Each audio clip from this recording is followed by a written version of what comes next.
பவுனு என்னாச்சு பவுனு? என்ன ஏன் இப்படி சித்திரவதை பண்ற? நீ எனக்கு நல்லது பண்றதா நினைச்சுக்கிட்டு செய்யற ஒவ்வொன்னும் நாளுக்கு நாள் என் நிம்மதியை கெடுத்துக்கிட்டு தான் இருக்கு. இது உனக்கு புரியலையா? சூடாமணிக்கு எவ்வளவு நல்ல சம்பந்தம் வந்தது. எதுக்காக நீயும் அந்த கிழவனும் சேர்ந்துக்கிட்டு அதுக்கு மூட்டை கட்ட போட்டீங்க? பாவி பவுனாலதான் அவன் வாழ்க்கையே பாழா போயிருச்சுன்னு நாளைக்கு ஊரே என்ன கரிச்சு கொட்டாது. என்ன நினைச்சு அலறதுக்கு எனக்கு நாள் பத்தல. இதுல நீ வேற தினம் தினம் எனக்கு சும்மா ஏத்திட்டு இருக்காத. உன்னை கையெடுத்து கும்பிடுற. தயவு செஞ்சு இந்த ஊரை விட்டு போயிடு. அப்புறம் அப்புறம் என்ன? இல்ல இந்த மலையில இருந்து குதிச்சு உயிரை விட சொல்லு, அதையும் செய்யறேன். வேற எதுவும் வேணாம். தயவு செஞ்சு நீ இந்த ஊரை விட்டு போயிடு. இதா வந்துடுறேன்.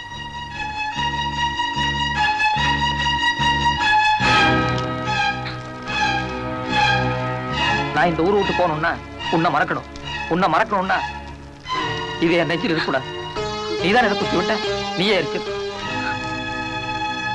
ஏன் அவனுக்கு யோசிக்கிற? நான் தான் அவனை சுமையா இருக்கேன்னு சொன்னேன்ல, வா வந்து எரிச்சிரு. உன்னை கஷ்டப்பட்டதுக்காக தான் நான் இந்த ஊர்ல இருக்கேன். உன் மனசாட்சி சொல்லிச்சுன்னா தைரியமா வந்து எரிக்க வேண்டியதானே?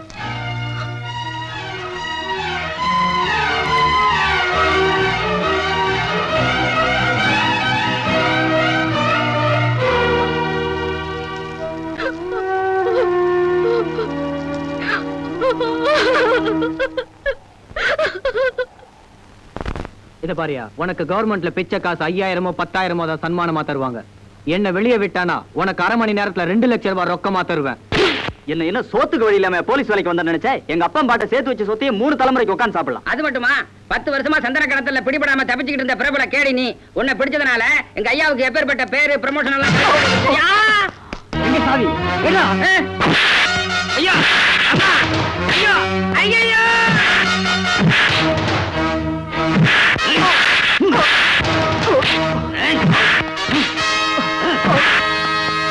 வண்டியில பெட்ரோல் டென் இருக்கு, எடுத்துட்டு வா. இனிமே இந்த ஊருக்குள்ள எவனாச்சும் என்ன பத்தி தகவல் கொடுத்தாலோ அல்லது இந்த மாதிரி போலீஸ்காரன் என்ன பிடிக்க வந்தாலோ எல்லாருக்கும் இதே கதிதான். போ.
அங்கங்க எல்லாரும் பேச்சு முச்சு இல்லாம கிடக்குறானுங்க.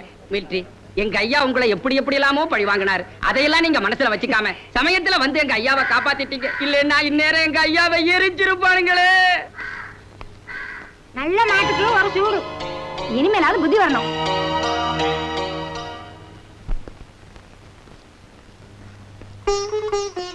நேத்து என்ன காப்பாத்தினாருன்னு சொல்லனே அவர் இவர்தான். வணக்கம். இவர் எங்க அண்ணன், இவங்க எங்க அண்ணி, இவங்க என் கோபிரதர். ஒண்ணும் நினைச்சுக்க மாட்டாங்க. சங்கோச்சப்படாம சும்மா சொல்லுங்க ஐயா. போலீஸ்னாலே ரொம்ப ரஃபா நடந்துக்கணும், அப்பதான் மரியாதை கிடைக்கும்னு இத்தனை நாளா ஒரு தப்பான அபிப்பிராயத்துல இருந்துட்டேன். உங்ககிட்ட கூட தேவையில்லாம விரோதத்தை வளர்த்துக்கிட்டு எவ்வளவு மட்டமா நடந்துக்க முடியுமோ அவ்வளவு மட்டமா நடந்துக்கிட்டேன். இருந்தா கூட என் உயிரை காப்பாத்துறதுக்காக உங்க உயிரை பணைய வச்சு போராடினீங்களே, இதுக்கப்புறமா திருதலைனா நான் மனுஷனே இல்லை. என்னை எவ்வளவு தூரம் திருத்தணும் உங்களுக்கு ஏதோ ஒரு விதத்துல நன்றி கடன் செலுத்தணும்னு ஆசைப்பட்டேன். அதான் அண்ணனையும் அண்ணியை கூட்டிக்கிட்டு உங்க தங்கச்சியை முறையா பொண்ணு கேட்டு வந்திருக்கேன். இது என்னுடைய கோரிக்கை தான். ஆனா எனக்கு தகுதி இருக்கா இல்லையான்னு நீங்களே முடிவு பண்ணிக்கங்க. அப்பா, சூடாமணிட்டு ஒரு வார்த்தை பேசிட்டு வந்தேன். அண்ணா, இதுல என்ன கேக்குறதுக்கு என்னென்ன இருக்கு?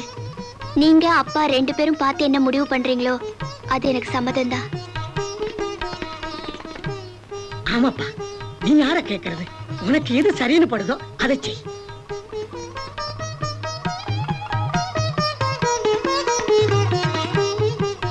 சரி, உள்ள வாங்க.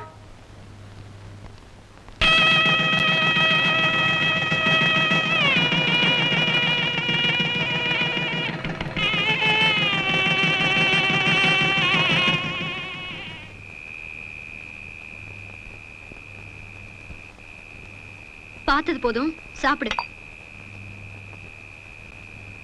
ஏமா, நான் சாப்பிடுன்னு சொல்லிட்டு இருக்கேன்ல, ஏமா என்ன இப்படி தொல்லைப்படுத்திட்டு இருக்க? அம்மா,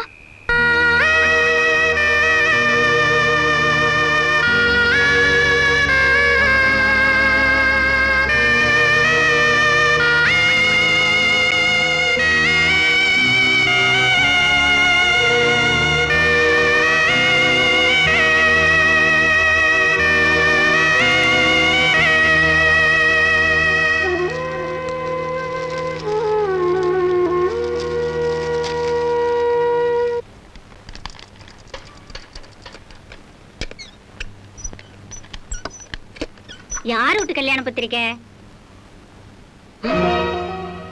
என்னங்க, இதை நம்பவே முடியல. என்னது, உள்ளூர் கல்யாணத்துக்கு தபால பத்திரிக்கை அனுப்பியிருக்காங்க. அனைவரும் குடும்பத்துடன் வந்து சேரவும். பவுனு, என் மனசுக்கு இப்ப எவ்வளவு திருப்தியா இருக்கு தெரியுமா? வேலை இல்லாத காட்டுல வெள்ளாம வச்சா அது என்னைக்கு ஆபத்து தாமா. உங்க அம்மாவும் போய் சேர்ந்துட்டா.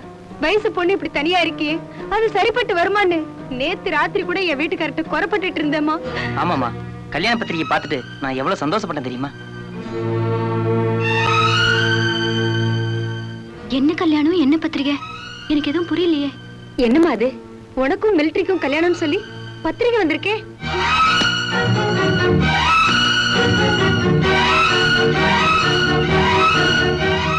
பத்திரிகையில ஏன் பேரை போட்டிருக்கு? ஆமாமா. இல்ல, நான் என் கல்யாணத்தை பத்தி யார்கிட்டயும் எதுவும் சொல்லலையே. என்ன பவுனு சொல்ற? நெசமாவே இந்த பத்திரிகை அடிச்ச பத்தி உனக்கு ஒண்ணுமே தெரியாதா? எனக்கு தெரியாது. ஏமா பவுனு, உன்னை கேட்காம பத்திரிக்கை அடிச்சிட்டாங்களா? ஆமா. பாத்தியா, முந்தி பிந்தி தெரியாம இலக்காரமா பேசிட்டேல்ல. என் பொம்பளைதாயா, மத்த பொம்பளைங்க மாதிரி இல்ல. எங்க தாண்டி எகற?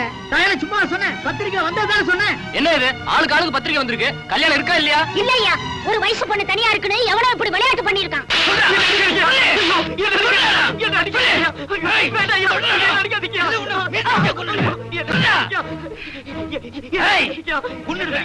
உண்மையை சொல்லு, உன் பிரசாதன பத்திரிக்கை வச்சிருக்காங்க. உயிருக்கு பாருங்க, உண்மையை சொல்லிடுறேன். நான் தரேன்டா, உனக்கு என்ன பாதுகாப்பு நான் தரேன். யார் பத்திரிக்கை அடிச்சது? அந்த மிலிட்டரிக்காரர் அடிக்க சொல்றேன். என்னவோ இது, ஊர்வலத்தை என்ன எது நடக்கும் தெரியாம அப்பளும் புள்ளி சிரிச்சு வரீங்க. என்ன விஷயம்?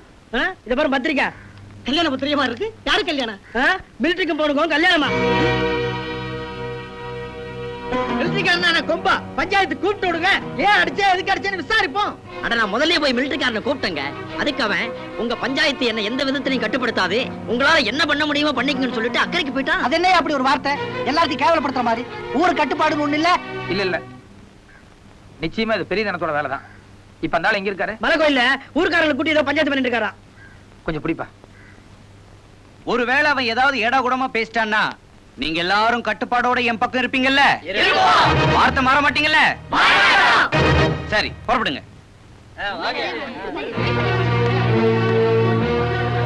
சரி, நான் கொஞ்சம் பேசின எல்லாத்தையும் இருக்கு சொல்லுங்க. எல்லாரும் கொஞ்சம் இருங்க. என்ன இருங்க இங்க பாரியா, நாங்க ஊர்க்காரங்களாம் சேர்ந்து பஞ்சாயத்து பண்ணி ஏகமனதா ஒரு முடிவுக்கு வந்திருக்கோம். நீ ஆளுக்கால நியாயம் பேசிட்டு இருக்க வேண்டாம். எது பேசுறதா இருந்தாலும் பெரிய நடந்துட்டு பேசுங்க. என்னையா நிக்கிறீங்க? நடக்க போலாம். போலீஸ் தான், ஊர் கட்டுப்பாட்டுக்கு அடங்கி நடக்க வேண்டியிருக்கேன்.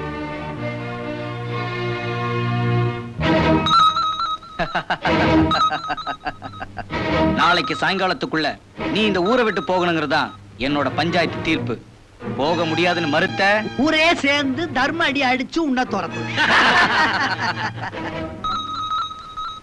நாளைக்கு எத்தனை மணிக்கு எதுல போறேன்னு தகவல் சொன்னீங்கன்னா வெத்தலை பாக்கு தட்டோட நானே வந்து வழி அனுப்புறேன்.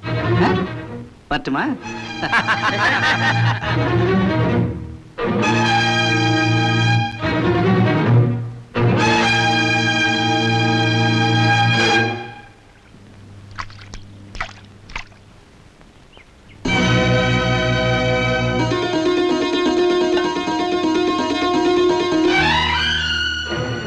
என்னடே, என்னடா அது? வெத்தலை பாக்கு பழம் பத்திரிகை எல்லாம் வாசல்ல வச்சிருக்கு. எதுக்குடா? நான் உன்கிட்ட தானே பேசிட்டு இருக்கேன். வா.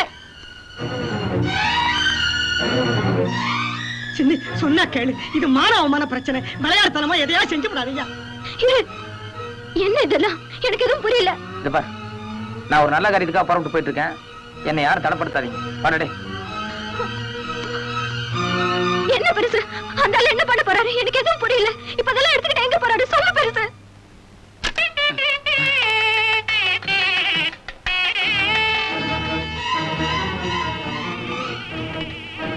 குடி. ஊர் பெரிய மனுஷங்கிற இப்படி நடுங்குற? தெரிஞ்சோ தெரியாமையோ நீ வாழ்க்கையில செஞ்ச ஒரே ஒரு நல்ல காரியம் எனக்காக பத்திரிக்கை அடிச்சு பாரு. அதான் நீ அடிச்ச தேதியில அதே முகூர்த்தத்துல எனக்கும் பவனுக்கும் முறைப்படி கல்யாணம் நடக்கும். முதல் பத்திரிக்கையை உனக்கு தான் வச்சிருக்கேன். என்ன பெருசு இது? பைத்தியக்காரத்தனம். எவரும் எதையும் எடுத்து முதுகுல வீசிட்டானா தொடச்சுக்கிட்டு போகணும். முதுகுலயே வீசிட்டாங்கிறதுக்காக மூஞ்சிலும் எடுத்து பூசிக்குவாங்க. நாளைக்கு இதே பெரிய தரம். மிலிட்டரிக்காரன் யாரோ ஒரு பொண்ணை கையை பிடிச்சு எடுத்துட்டான்னு சொல்லுவான். அவன் சொல்லிட்டாங்கிறதுக்காக இவரை போய் கையை பிடிச்சு எடுத்துட்டு வர என்ன? நான் எவ்வளவோ எடுத்து சொன்னேன். அதுக்கு அவன் பிடிவாதமா என்ன சொல்றான் தெரியுமா? நான் பாக்குறது மிலிட்டரி உத்தியோகம். அதுல போறதுதான் நிஜம். திரும்பி வர்றதுங்கிறது வந்தாத்தான் உண்டு. ஆகையினால கடைசியா இதையும் முயற்சி பண்ணி பார்த்துறேங்கிறேன். நான் என்ன பதில் சொல்றது? இது பாரு பெருசு, நான் அந்த ஆளுக்காக கிணத்துல கூட குதிக்க தயாரா இருக்கேன். ஆனா கல்யாணத்துக்கு மட்டும் ஒத்துக்க மாட்டேன்.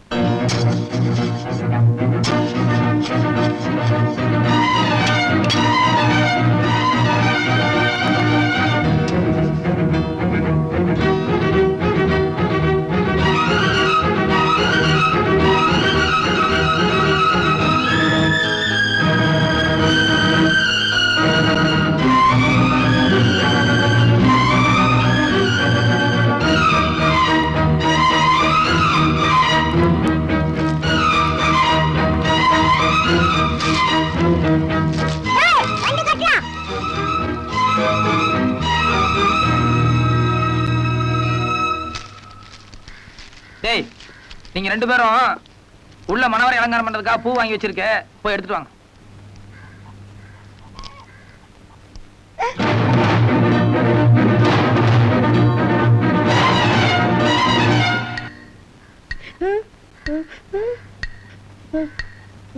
ஏட்டையா எதுக்கு மேல இடத்துக்கு போன் பண்ணிடுவோமா? இரியா, அருவா எடுத்தவெல்லாம் வெட்டிடுவானா? மிலிட்டரி நம்மளை விட உஷாரத்தான் இருக்கும். என்ன இங்க கொஞ்சம் திரும்பி பாருங்களேன். என்ன பெரியதனா கத்தி கம்போட ஆளுகளை எல்லாம் கூட்டு வந்திருக்காரா? ஆமா. இத வந்துட்டு இருக்கேன்னு சொல்லு.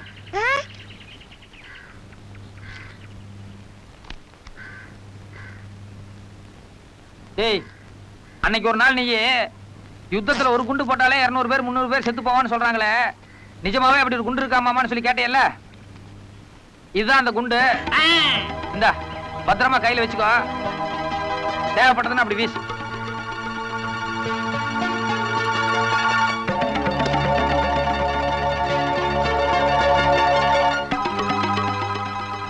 மிலிட்டரி ஏதா இருந்தாலும் பேசி தீதுக்கலாம். முதல்ல பையன் கையில இருக்கிற குண்டா வாங்க. அவன் நடிங்கடி கீழே விட்டுற போறான். யோ கேட்டே வாயங்க. என்ன அந்த ஆளு மிலிட்டரிக்காரங்கிறதுனால கையில ஒரு பாம்பு வச்சுட்டு ஊர்ல இருக்கவங்க எல்லாம் மிரட்டிக்கிட்டு இருக்கா? நீ ஒரு போலீஸ் இதெல்லாம் கேட்க கூடாதா? ஏங்க மிலிட்டரி, இத பாருங்க, முதல்ல கத்தி கம்புன்னு ஆயுதம் எடுத்துட்டு வந்தது அவங்க செஞ்சது கரெக்டானு கேட்டு அப்புறமா என்கிட்ட பேசுங்க. பெரியதனா அவர் சொல்றது நியாயம்தான். ஒரு ஆளை தாக்கணுங்கிறதுக்காக இத்தனை பேரு கத்தி கம்போட திட்டமிட்டு வந்திருக்கீங்க. சட்டப்படி பார்க்க போனா முதல் நடவடிக்கை உங்க பேர்ல தான் எடுத்தாகணும். கிழிச்ச இது நம்ம ஒரு பொண்ணோட மான பிரச்சனை. நீ என்னப்பா அவனுக்கு சப்போர்ட் பண்ணி பேசிட்டு இருக்கிற? உங்களை எல்லாம் வாய முடிட்டு சும்மா இருந்தா என்ன அர்த்தம்? ஏப்பா மிலிட்டரி, இவ்வளவு நாளா உன்னை நல்லவனே நினைச்சுக்கிட்டு இருந்தோம். இப்போ அடாவடி தனத்தை ஆரம்பிச்சிட்டியே. இத பாருங்கம்மா, நானா யாருக்கிட்டையும் வம்புக்கு வரல. பவுன் வந்துருவாங்கிற நம்பிக்கையில பந்தல போட்டிருக்கேன், அவ்வளவுதான். அவதான் வரமாட்டேன்னு சொல்லிட்டல்ல. நாளைக்கு காலையில 7ல இருந்து 9 முகூர்த்தம்.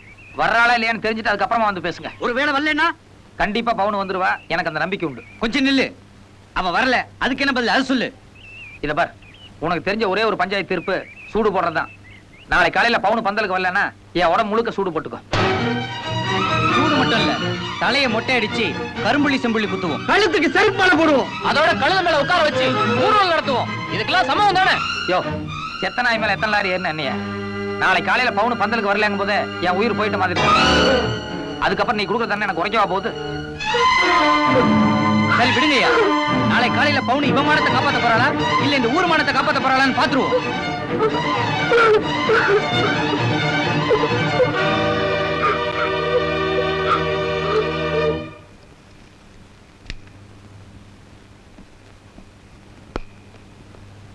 ஏனடே இன்னும் அதை வச்சு நடிக்கிட்டு இருக்க? அது சும்மா அவனை எல்லாம் மிரட்டதுக்காக கொடுத்ததுடா. அப்ப இது குண்டலியா மாமா? இல்லடா, அது பம்பிங் வால்வு. வேணா அமைக்கி பாரு, ஒண்ணும் ஆகாது.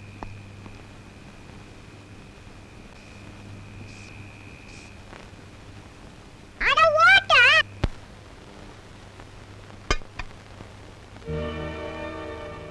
முகத்து படவை மிலிட்டரி மாமா குத்துட்டா சொன்னார்.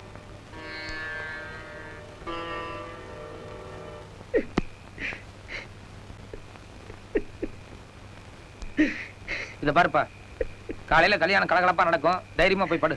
பிடிவாத அவளுக்கு பிறவி குணமாச்சையா. நீ எந்த நம்பிக்கையில பிடிச்ச? எனக்கு ஏதோ ஒரு நம்பிக்கை. போய் படுப்போ. இப்படி எல்லாம் அலங்காரம் பண்ணி நீ வாப்பா. எனக்கு ஒரு கேவலம் வர்றத பவுன்னால பாத்துக்க முடியாது. கண்டிப்பா கல்யாணத்துக்கு வந்துருவான். சூடு மட்டும் இல்ல, தலையை மொட்டை அடிச்சு கரும்புள்ளி செம்புள்ளி குத்துவோம். கழுத்துக்கு செருப்பு மாலை போடுவோம். தலையை மொட்டை அடிச்சு கரும்புள்ளி செம்புள்ளி குத்துவோம். கழுத்துக்கு செருப்பு மாலை போடுவோம். யோ, செத்த நாய் மேல எத்தனை லாரி ஏறின அண்ணிய? நாளை காலையில பவுன் பந்தலுக்கு வரலங்கும் போது என் உயிர் போயிட்ட மாதிரி தான். அதுக்கப்புறம் நீ கொடுக்குற தண்ணி எனக்கு குறைக்கவா போகுது?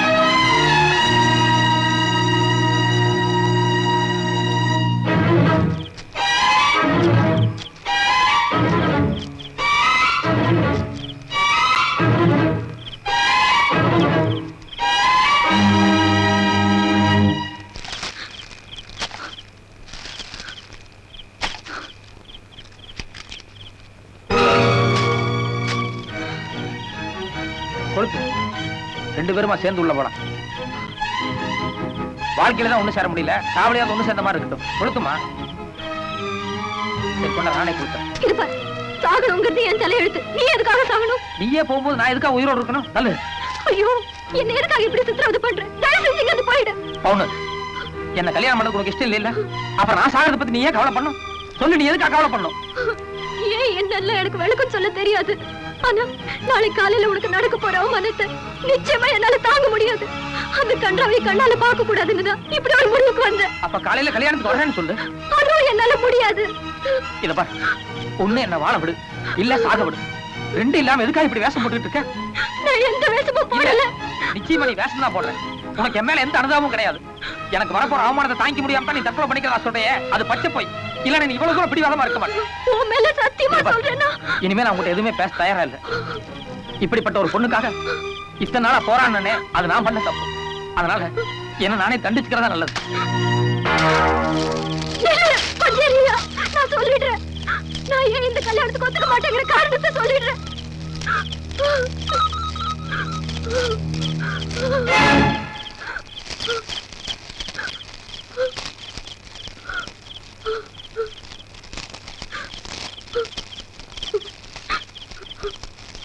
சாமிக்கு சாத்த போற பூவையும் சமாதியில செலுத்தின பூவையும் இன்னொருத்தர் உபயோகப்படுத்த கூடாதுன்னு சொல்லுவாங்க.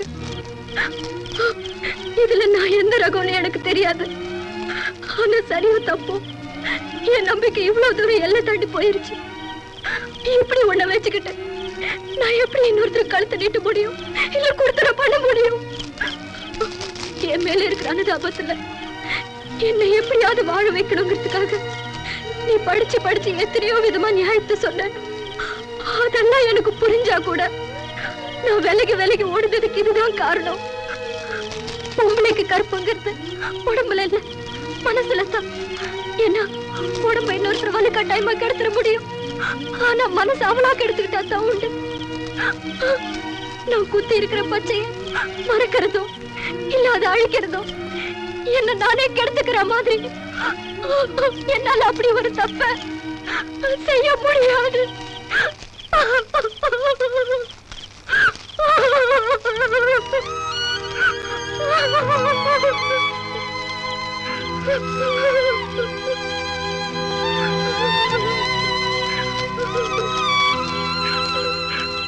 சரி, நடமா வீட்டுக்கு போலாம். இல்ல, நீ இப்பவே ஊரு விட்டு போறதுன்னா சொல்லு, நான் வரேன். இல்ல, என்னைய முடிவுக்க விட்டுரு.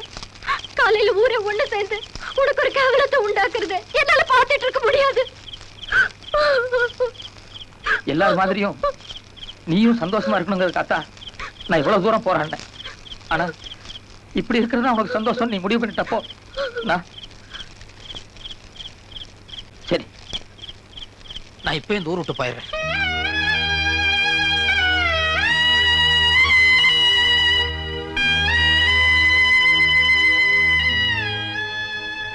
கண்டிப்பா போயிருவேன்.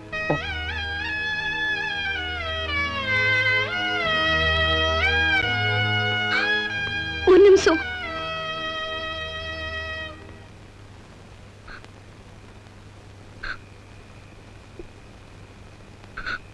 நான் உன்னை ஊரை விட்டு போன்னு சொன்னது என் நிம்மதிக்காக இல்ல. நீ இங்கிருந்து போனாதான் உன் மனசு மாறி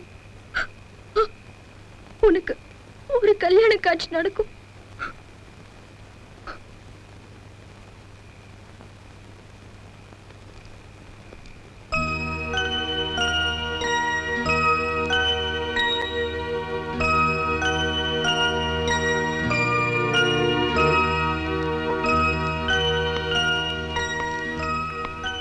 இந்த பரவாயில்ல, வாங்கிக்கல. நான் தான் பந்தயத்தில் தோத்துட்டு இருந்தேன். இல்ல மாமா, என்னைக்கா ஒரு நாளைக்கு கண்டிப்பா நீ ஜெயிச்சிடுவ. இல்லடா, அன்னைக்கு ஒரு நாள் நான் சொன்னனே இந்த ஊர்ல இளவ காத்து கிளி ஒண்ணு இருக்குன்னு. அது ஒரு கிளி இல்லடா, 2 கிளி. ஒண்ணு மாமனையே நினைச்சிட்டு இருக்கிற பவுனு, இன்னொன்னு பவுனையே நினைச்சிட்டு இருக்க போறேன்னா.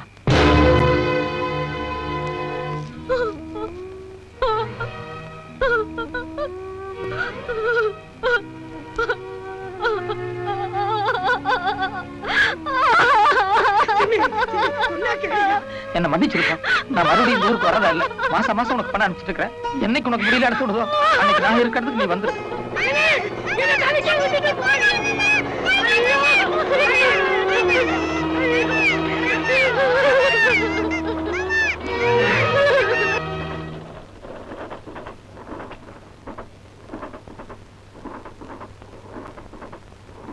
சார், அன்னைக்கு ஊரை விட்டு போன நீங்க இத்தனை வருஷம் கழிச்சு மறுபடியும் இந்த ஊருக்கு இன்னைக்கு தான் திரும்பி வர்றீங்களா? ஆமாங்க. ஏன் சார், அந்த பொண்ணுகிட்ட இருந்து உங்களை வர சொல்லி லெட்டர் ஏதாவது வந்ததா? இல்ல, நானா தான் போயிட்டு இருக்கேன். மறுபடியும் இந்த ஊருக்கு வரமாட்டேன்னு சொல்லிட்டு போனீங்க. வாய் அவசரப்பட்டு எதையாவது சொல்லிருது, ஆனா மனசு கேட்கறது இல்லையே.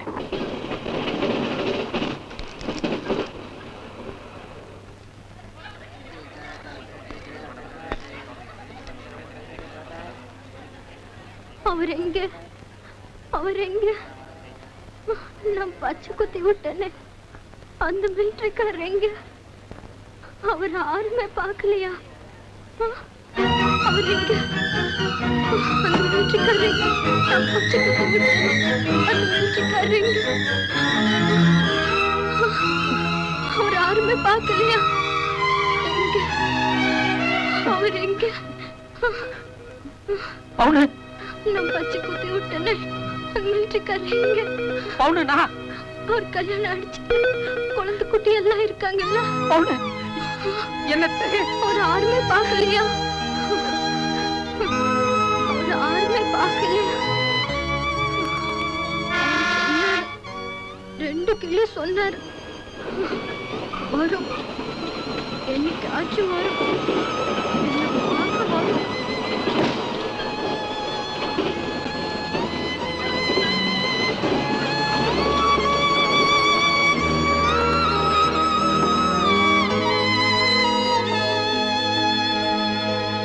வரும் பார்க்கல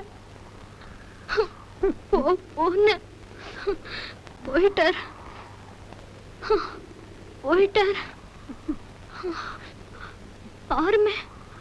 ஆறுமே அவரு பார்க்கலையா அவரு கல்யாணம் ஆயிடுச்சுல்ல ஆயிடுச்சுமா நிறைய குழந்தை குட்டிகளோட கல்யாணம் சந்தோஷமா ஆயிடுச்சு இருக்கு